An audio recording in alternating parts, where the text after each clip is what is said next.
Hello नमस्कार दोस्तों, एक बार फिर से स्वागत है हमारे इस यूट्यूब चैनल आज एजुकेशन आप तक में। दोस्तों, आज हम आपके साथ सम और एनी के प्रयोग के बारे में जानेंगे, लेकिन सबसे पहले मैं आप सभी को नए साल की हार्दिक शुभकामनाएं देता हूं। आप हमेशा खुश रहें और बी पॉजिटिव हमेशा रहें, ताकि आप एक सकारात्मक सोच के साथ हमेशा आगे बढ़ सकें। इसका एक बहुत बड़ा रोल होता है हमारे जीवन के अंदर, और आपका परिवार भी अच्छा होगा, हम सभी यही चाहते हैं। तो चलिए, आज हम सम और एनी के प्रयोग के बारे में जानेंगे कि इनके बीच में डिफरेंस जो है वो क्या होता है। पिछली वीडियो आशा करता हूँ आपने देखी भी होंगी और समझी भी होंगी। और अगर आप देखोगे इंग्लिश का कोई भी एग्जाम देखकर, चाहे वो पीजीटी लेवल का हो, तो अपनी क्लासेस जो की हैं उनसे बाहर कभी नहीं जाने वाला। इसके बाद हम इनके ऊपर जो एक्सरसाइज है उन चीज़ों को करेंगे 2 से 3 क्लासेस, ताकि आपको बहुत बेहतर तरीके से ये समझ में आ जाए कि पेपर में कैसे आती हैं। ठीक है ना दोस्तों, यहाँ से इतना अच्छा पता नहीं चलता पेपर में किस तरह से पूछी जाती है। हाँ, ज़्यादातर सवाल जो है वो सम और एनी से ही बनते हैं, और उसके बाद लिटल की जो फैमिली होती है वहाँ से बनते हैं, और फ्यू की फैमिली से बनते हैं। बाकियों किस तरह से बनते हैं वो भी देखेंगे, क्योंकि आरपीएससी के अंदर एक इसमें से सवाल आए थे, किस तरह से आए थे वो भी हम डिस्कस करेंगे, और उनके रूल भी मैंने पहले ही इसमें बताए थे। ठीक है, तो चलिए शुरुआत करें। सबसे पहली चीज है हमारी, वो क्या है कि इस चीज को यूज कैसे करना है। आप सारे ये बात तो जानते ही होंगे, कौन सी बात, कि सम और जो एनी है वो क्या है, क्वांटिफायर होते हैं। ये क्वांटिफायर क्या होते हैं, ये थोड़ी एडवांस लेवल की लैंग्वेज है, मैं आपको कभी बाद में बताऊंगा। But sometime they are called determiner. Quantifier तो आप वैसे तो जानते होंगे ना, मात्रा बताने वाले, आप हमेशा पढ़ते आते हो ना, बेसिक सी चीजें बता रहा हूं। लेकिन वर्तमान अंग्रेजी में, मॉडर्न अप्रोच में भी इसको डिटरमिनर के अंदर डाला गया है। तो कब ये डिटरमिनर होगा, कब ये क्वांटिफायर होगा, ये बातें भी हम डिस्कस करेंगे। लेकिन इसका बेहतर तरीका मैं फिर कह रहा हूं, एक्सरसाइज में पता चलेगा। वही बात जैसे दिस और दैट अगर अकेले आते हैं तो होते हैं क्या, वो प्रोनाउन। और अगर किसी नाउन के साथ आते हैं तो वो क्या बन जाते हैं, एडजेक्टिव। तो सेम यही प्रोसेस इनमें भी है, कब ये क्वांटिफायर होंगे, कब ये डिटरमिनर होंगे। तो क्वांटिफायर मैं आपको बताऊंगा जब कब इनका यूज करना। सेम वही प्रोसेस है, जब ये अकेले आएंगे तो क्वांटिफायर का रोल भी प्ले करेंगे, और जब ये किसी नाउन के साथ आएंगे तो क्या करेंगे, डिटरमिनर का यहाँ पर रोल प्ले करेंगे। तो हमारा उद्देश्य हमें ये जानना है कि यहाँ पर डिटरमाइनर कब होगा। तो जब ये क्या किसके साथ आएंगे, जब ये किसके साथ आएंगे, नाउन के साथ आएंगे। क्या आएंगे, इनके बाद क्या होगा, नाउन या प्रोनाउन होगा, तब ये लगभग यहाँ पर 100% नाउन ही होगा, ऐसे मानो। यस्टरडे आई, अब देखो थोड़ी सी आगे इसके रूल हैं, एक बार मैं सिर्फ आपको इसको बताने के लिए बता रहा हूं कि कब ये डिटरमिनर है। ठीक है ना, तो देखो यस्टरडे, यस्टरडे कल की बात है, मैं मिला था सम। ये देखो सम यहां आया है या नहीं आया, देखो यहां सम आया हुआ है, और यही कारण है, सम यहां आने के कारण यहां पर नाउन है। और नाउन हुआ तो आपसे कभी पूछा जा सकता है, बताइए ये क्या है, क्वांटिफायर है या डिटरमिनर है। पीजीटी लेवल का पेपर में ऐसे पूछे जाते हैं, टीजीटी में, पीजीटी में, ठीक है ना, पोस्ट ग्रेजुएट के जो भी आप एग्जाम देते हैं। तो ये डिटरमिनर हो जाएगा, आप आसानी से कर दोगे, मैं आशा करता हूं। यहां पर देखो एनी पेन, हमने अभी यूजेज नहीं जाने, यहां पर सिर्फ पहचान बता रहा हूं मैं, डिटरमिनर कब होंगे, बस ये कब होंगे तो वो उल्टा बच जाएगा, वो क्वांटिफायर होगा, इतना पता होना चाहिए भी डिटरमिनर है। ठीक है, तो यहां पर पेन नाउन है या नहीं है, देख लो ये नाउन है, और नाउन से पहले आने वाला क्या है, ये यानी जो आप कंफ्यूजन हो कि डिटरमिनर है या नहीं है, तो यहां पर आराम से आप कह सकते हैं नाउन से पहले आया हुआ है, तो बाद में कभी नहीं आता। बाद में सिर्फ एक ही है, इनफ। इनफ एकमात्र ऐसा डिटरमिनर है जो बाद में भी आ सकता है, वरना कोई भी डिटरमिनर जो भी है सारे के सारे पहले आते हैं नाउन से। ठीक है ना, लेकिन ये एडवर्ब भी है, ध्यान रख लेना, और ये डिटरमिनर भी है। Do you have some tea, तो यहां पर सम ये रहा और टी ये रहा, तो ये रहा यहां पर सम अपना डिटरमिनर, और यहां पर ये रहा नाउन। ठीक है, इसी तरह से कह सकते हो यू कैन कॉल मी, कब करना है कॉल, एनी टाइम, किसी भी समय आप क्या कर सकते हो, कॉल कर सकते हो। तो ये क्या है, डिटरमिनर है, यहां क्या है, नाउन है, क्या है, नाउन। तो ये बातें आपको आशा करता हूं पता चल गई होंगी। नाउन में यानी डिटरमिनर ये कब होंगे, ये बात पता चल गई, बाकी बच गई वो क्वांटिफायर हो गई। क्वांटिफायर मात्रा बताएंगे ना फिर वहां पर। चलिए अब इनके रूल पर भी ध्यान दे लेते हैं। ये अपनी यहां पर एक देख सकते हो, यहां पर हमने सारणी बना रखी है किस तरह से सम का प्रयोग करना है, और किस तरह से आपको यहां पर डिटरमिनर में जो है एनी का प्रयोग करना है।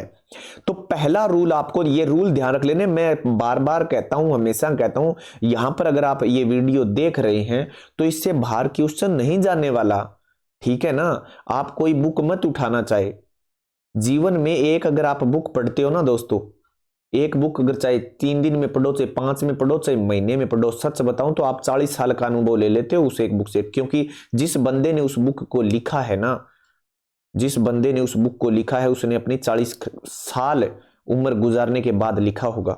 उन्होंने सारे जीवन का अध्ययन किया होगा और आपको 3 दिन लगे हैं उस चीज को पढ़ने के लिए। तो आप इतने मैच्योर हो जाते हो जितना वो 40 साल में हुआ, उनकी जितनी मैच्योरिटी आप प्राप्त कर लेते हो। लेकिन आप पढ़ते किस तरह से हो, ये मैटर करता है चीजों को। तो चलो देखते हैं एफर्मेटिव वाक्य। एफर्मेटिव वाक्य कौन से होंगे? जिसके अंदर ना तो क्या हो, नोट हो, ना तो नोट हो और ना ही प्रश्नवाचक निशान हो। बाकी बच गए वो लगभग क्या होते हैं, एफर्मेटिव ही होते हैं। अब बाकी समझ रहे हो ना आप, ये मैं बेसिक सी बात बता रहा हूं। कभी आप ये सोचो सर इंपेरेटिव वाक्य वो अलग है, मैं बात एफर्मेटिव की कर रहा हूं, या ठीक है ना, वो इंपेरेटिव वर्ब से शुरू होंगे, इनमें सब्जेक्ट भी होगा। यानी जो एसेरेटिव में आते हैं उनकी बात कर रहा हूं मैं। ये एसेरेटिव के प्रकार हैं प्रश्नवाचक को छोड़ के, नेगेटिव और affirmative. I have some money, I have some money, देखो यहां पर कह रहा है मेरे पास क्या है, थोड़ा सा पैसा है। ये रहा, ये डिटरमिनर है कि नहीं है, क्योंकि यहां पर क्या है, डिटरमिनर खुद है और यहां पर क्या है, नाउन है। क्लियर हो गया। तो यहां आपको यही देखना है कि वाक्य एफर्मेटिव होना चाहिए, इसमें क्या यूज होना चाहिए, आपको क्या यूज करना है, सम यूज करना है। नेगेटिव वाक्यों के लिए क्या बना है, एनी बना है। ये बात तो आप छठी में ही पढ़ के आगे होंगे, आगे आएंगे बढ़िया बढ़िया चीज तो पीजीटी लेवल की, अभी तक आई नहीं है, सिर्फ ये बेसिक चीजें हैं पहले रूल में। तो देखो कोई जरूरी नहीं होता, मेरी यहां बात एक नहीं सुन लो, नहीं आए, नोट आए कोई जरूरी नहीं है, यानी नोट आए कोई जरूरी नहीं है, इसका कोई भाई भी आ सकता है, इसका क्या आ सकता है, कोई भाई भी आ सकता है। यानी इसकी फैमिली से, मेरा कहने का मतलब है कोई नेगेटिव वर्ड आए तो भी वो सेंटेंस नेगेटिव ही होगा, ठीक है ना। सेंटेंस नहीं होगा, क्लाज होगा। पहली बात तो सेंटेंस तो एक ही होता है, क्लाज कई होते हैं उसमें, ठीक है ना। तो क्लाज नेगेटिव होगा, तो नेगेटिव अगर क्लाज होगा ना दोस्तों, तो इसमें हमेशा एनी यूज करना है। अब एक बात बताओ, इसमें नोट नहीं आया, लेकिन ये देखो हार्डली शब्द आया हुआ है। आपको वाक्य पढ़ना ही नहीं है, आपको ये देख लेना है पॉजिटिव बात है या नहीं है। अगर नेगेटिव बात है तो फिर एनी आएगा। तो हार्डली शब्द नेगेटिव है कि मुश्किल से ही, मतलब नकारात्मकता तो शो कर दी ना उसने। अगर मुश्किल से ही कोई बात है तो फिर क्या आ जाएगा, एनी आ जाएगा।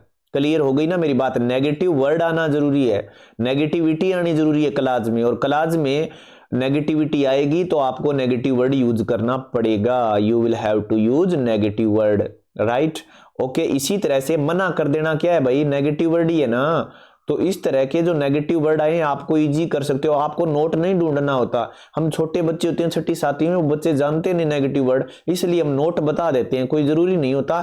कहने का अभिप्राय है एनी के अंदर क्या है, मना का भाव होना, यानी जो क्या है नेगेटिविटी का क्या होना चाहिए, सेंस होना चाहिए, यानी इंग्लिश में कहते हैं भाव, राइट। यानी क्या होना चाहिए, नेगेटिविटी का सेंस होना चाहिए, ये बात ध्यान रखें आप। आफ्टर दैट रिफ्यूज आया तो हमने क्या यूज कर लिया, एनी यूज कर लिया, राइट। दूसरी बात, अब आते हैं रूल नंबर 2 पर। जो हमारा रूल नंबर 2 है वो क्या कहता है, वो भी देख लो ध्यान से। ज्यादा लंबा चौड़ा खेल नहीं है इनका। प्रश्नवाचक वाक्यों में आपने कभी पढ़ा तो नहीं होगा ना सम, लेकिन आपको यहां पर पढ़ना भी पड़ेगा। अब आ रही है लेवल थोड़ी सी हाई लेवल की बात, वो ऊपर वाले रूल तो 6ठी 7वीं 8वीं तक चल जाते हैं। अब बात आती है इंटेरोगेटिव की। यस आंसर इज एक्सेप्टेड, यहां ये बात ऐसे समझ में आ जाए, क्या कोनी आवे जी मारे तो आवे कोनी, डब करड़ी करड़ी बात ना मारे समझ में कोनी आवे तो नहीं आवे। तो एक बात सुनना अभी ध्यान से, यस आंसर इज एक्सेप्टेड प्रश्न कैसे करना है, यस आंसर एक्सेप्टेड कैसे है, ये बात कैसे पता करोगे भाई, वाक्य से पता चलेगा ना। वाक्य को पढ़ो तो सही पहले।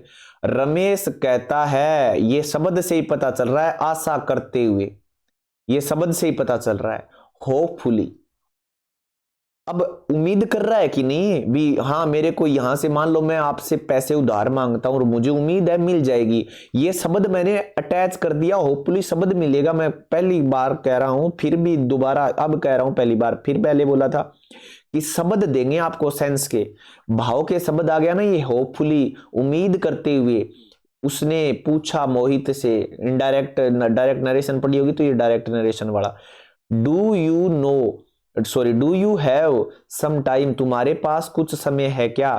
तो यहां मैटर नहीं करता कि आपके प्रश्नवाचक आया है तो आप एनी नहीं लगाओगे। क्यों नहीं लगाओगे, यहां पर होपफुली शब्द आया हुआ है आशा करते हुए, तुम्हारे पास थोड़ा सा समय है क्या, और उम्मीद, जाहिर सी बात है सामने वाले कहेगा yes I have enough time, right. आगे बढ़ते हैं, अब बात करते हैं इसके संदर्भ में दूसरे रूल की। यहां पर क्या कह रहा है इंटेरोगेटिव में, अगर हम बात करें इस साइड वाला क्या कह रहा है, एनी क्या कहता है, तो एनी को ही देख लो। इंटेरोगेटिव में क्या है, न्यूट्रल साउंड होनी चाहिए, मतलब भाव होना चाहिए। न्यूट्रल समझ रहे हो ना आप, यानी कोई यस का भाव नहीं होना चाहिए। इस तरह के कोई शब्द, उम्मीद से रिलेटेड कोई शब्द ऐसे होने नहीं चाहिए। जैसे हैव यू एनी, अब इसमें कोई ऐसा शब्द नहीं है तो सीधा का सीधा क्या हो गया। और पहली बात देखो, ये नरेशन से रिलेटेड भी है, आपको पता चल जाएगा या नरेशन में ये डाल देगा और फिर आपको ऐसे देगा, ठीक है। डायरेक्ट स्पीच में do you have some tea, सीधा पूछेगा ना डू यू हैव, तो यहां पर फिर सम नहीं आएगा, ध्यान रख लेना, क्योंकि ये होपफुली वर्ड आया हुआ है, इससे पता चल रहा है। No I don't have any wool, तो यहां पर ये नेगेटिविटी नो शब्द से आ गई, इस कारण एनी लगा दिया। यहां प्रश्न पूछा और तो सामान्य भाव में तो हमेशा क्या लगता है, एनी लगता ही है इंटरोगेटिव में, ये आप पढ़ के भी आए होंगे। अब ये क्या कह रहा है, हाँ, अगर उत्तर हाँ में दे रहा है तो यस, यस से सकारात्मकता का भाव आ गया और ये रहा सम, ठीक है। आशा करता हूं ये बात भी आपको समझ में आ गई होगी। अब नेक्स्ट बात देखो आपकी क्या है, वुड यू, तो ध्यान से देखना मेरी बात, क्या वुड यू शब्द आएगा ना, वुड यू आएगा, वुड यू आएगा तो आपको सम यूज करना है। क्या यूज करना है, सम यूज करना है। मैं आपको ट्रिक ही बता रहा हूं, ठीक है ना, ट्रिक ही बता रहा हूं, ध्यान रख लेना। Would you like to have some water, some water, ठीक है ना, प्रश्नवाचक है, आपको ऐसे न पता चले कि भाई यस आंसर, फलाना आंसर, दिक्कत आंसर, तो ये कुछ एक और यहाँ पर रूल मैं आपको बता रहा हूं, किताबों में शायद न मिले आपको। यानी वुड यू शब्द आएगा, वुड यू का मतलब पता है यहाँ क्या है, इच्छा, क्या है, इच्छा पूछना, ठीक है ना, चाहत, इच्छा। तो क्या है, यहां पर इच्छा का इनविटेशन कर रहा है, तो देखो ये इच्छा ही हुई ना, कोई किसी को बुलाता है तो, ठीक है ना। Would you like to have some water, तुम्हारा कुछ चाय पानी नाश्ता कुछ लेने की इच्छा है या नहीं है, बताओ। इसी तरह से फिर वुड यू आया है ना, please, please give me some money, would you please give me some money, थोड़ा बहुत पैसे दे दोगे क्या, फिर पैसे की, यहां पर देखो फिर वुड यू आ गया। अगर विल यू आ जाए तो भी क्या है, यही अर्थ है। विल यू का मतलब भी क्या है, सेम यही है। तो विल यू हो और चाहे वुड यू हो, चाहे प्रेजेंट फॉर्म हो चाहे पास्ट फॉर्म हो, आपको क्या यूज करना है, सम यूज करना है। आप ऐसे याद रख लेना, चाहे विल यू के साथ आए और चाहे वुड के साथ क्या आए, दोनों के साथ क्या आए, यू आए, तो ध्यान रख लेना क्या यूज होगा, सम होगा। यानी इतनी मात्रा, ये जो इतना सिस्टम आपने लिया रखा है ना, इसकी सारा का सारा सार इसमें है, ठीक है ना। अब बात करते हैं एनी की, चलो एनी को तो भूल ही बैठे थे अभी तक, एनी को भी बात कर लेते हैं। अब एनी, अब इफ और अनलेस वाले वाक्यों में ध्यान रख लेना, आपको एनी लगाना है। क्यों लगाना है जी, नेगेटिविटी है फिर भी इसमें, इनमें फिर नेगेटिविटी है, ध्यान रख लेना इस बात की। क्या है, इनमें फिर नेगेटिविटी है। कैसे है, रमेश आस्क्ड मी, आस्क्ड नहीं है, डे नहीं बोला जाएगा, टे बोला जाएगा। कब बोला जाएगा, मैं फिर बता रहा हूं, याद कर लो, पे, कै, से, चे, ये चार ध्वनि होंगी और ईडी लगेगा तो इसका उच्चारण टे कर लो, रीच्ड हो गया, कैस्ट हो गया, इस तरह से। रमेश ने पूछा, if I gave him, if I gave him any money, तो यहां देखो रमेश ने क्या पूछा, अगर मैं उसे क्या दे देता, थोड़े बहुत पैसे। ये बात कही ना उसने कि मैं उन्हें थोड़े बहुत पैसे दे देता, तो एक बात बताओ, दिए नहीं ना, दे देता। सर मैं प्रधानमंत्री होता, if I were a king, है तो नहीं ना, नहीं है, नेगेटिविटी है, मतलब रियल में है नहीं, सिर्फ इमेजिनेशन कर रहा है।